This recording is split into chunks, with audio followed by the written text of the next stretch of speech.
मी सांगितलं आपल्याला की गेल्या वेळचं जर समीकरण आपण बघितलं, भारतीय जनता पार्टीच्या आणि तारांनीच्या 33 जागा निवडून आल्या होत्या, शिवसेनेच्या 4 आणि राष्ट्रवादीच्या 14 हे आमच्या महायुतीच्या लोकांचं संख्याबळ होतं. आता राहिल्या जागा कोणत्या, तर काँग्रेसचे निवडून आलेले 29 जे नगरसेवक होते त्या जागांमध्ये वाटणी व्हावी आणि त्या जागा तिन्ही पक्षांनी वाटून घ्याव्यात. त्यात त्या पक्षाला किती प्राधान्य द्यायचं, समजा आता शहरामध्ये निश्चितपणानं आमदार क्षीरसागर साहेब हे शिवसेनेचे आमदार आहेत, त्यांना थोडंसं झुकतं माप दिलं पाहिजे. दक्षिणमध्ये अमल माडिक आमदार आहेत, त्यांना झुकतं माप दिलं पाहिजे.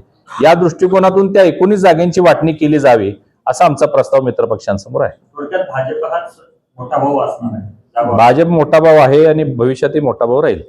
ते पहा, गेले 15 वर्ष कोल्हापूर महापालिकेची सत्ता ही काँग्रेस आणि राष्ट्रवादी यांच्या पक्षाच्या ताब्यामध्ये होती. राष्ट्रवादी सोबत होते, परंतु प्राबल्य किंवा प्रभाव किंवा तिथलं जे सगळं कारभार जो होता तो काँग्रेसच्या नेते मंडळींच्या हातात होता.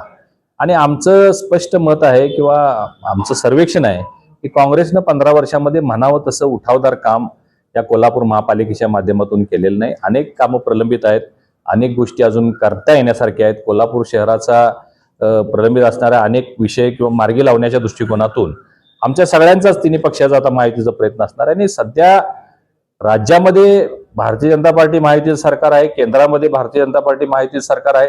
त्याचा निश्चितपणानं परिणाम किंवा प्रभाव हा महापालिकेच्या निवडणुकीवर आपल्याला दिसून येईल. आम्हाला कोणत्याही गोष्टी आज महापालिका म्हणून किंवा पक्ष म्हणून सन्मान्य मुख्यमंत्री महोदयांच्याकडे मांडता येतात, मागता येतात आणि ते आम्हाला परिपूर्णता सुद्धा होते.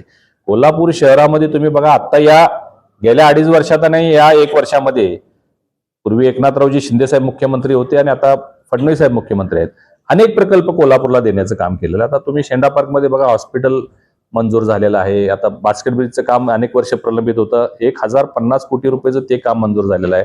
कोल्हापूर शहरांतर्गत फ्लायओव्हरची आपण मागणी केलेली आहे, त्याची प्रक्रिया सुरू झाली आहे, त्याचं ऑलरेडी टेंडर आलेलं आहे. तर अशा कोल्हापूरच्या असणाऱ्या मागण्या या प्रभावीपणानं सरकार आपलं असल्यामुळे आपण करून घेऊ शकतो. आणि आता नागरिकांच्याकडून आम्ही जाहीरनामा तयार करणार आहे.